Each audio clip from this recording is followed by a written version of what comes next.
My name is Desiree. I'm 27 years old. I lived in New York. I came to Philadelphia to start a new life, and I stumbled upon my love of cars here. It was literally during the pandemic, so maybe about 4 months ago I moved out here. The experience was definitely hectic. It was obviously, during the pandemonium, everyone was inside and stuff like that.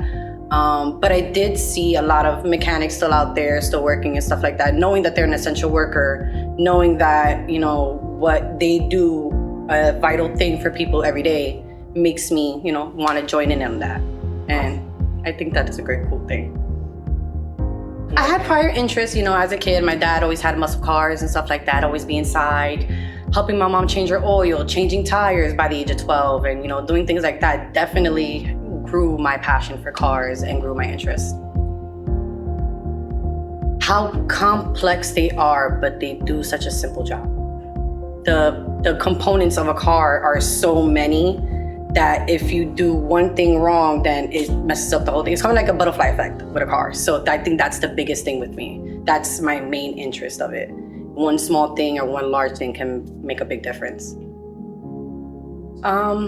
Personally, I've definitely had a lot of self-esteem, probably I would say, or like confident issues. Being a female in a dominant male industry is kind of like, okay, maybe I shouldn't be the one stepping forward and attacking it head on, but then I'm like, why not? So that was one thing, just making myself known that I'm serious about this in a male-dominated industry.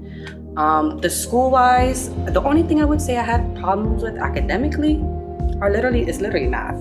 So I'm starting to get it. I wasn't the greatest at math, but with the hands-on training with Mr. Lee and stuff like that, it's pretty easy. He's a great teacher. Don't be afraid to ask a question. Don't be afraid to step in the front. Don't be afraid to say, excuse me, repeat yourself. Don't be afraid. It's hard not to because it's something new and some people don't like stepping into a new world, like me. But at the end of the day, you think about the bigger picture and what's it gonna be at the end. It's gonna be a career, it's gonna be something that you love, or it's something that you don't like, and you find something else along the way. And I feel like that's just the overall experience is just what needs to be taken, and I think just don't be scared, leap. That's really it.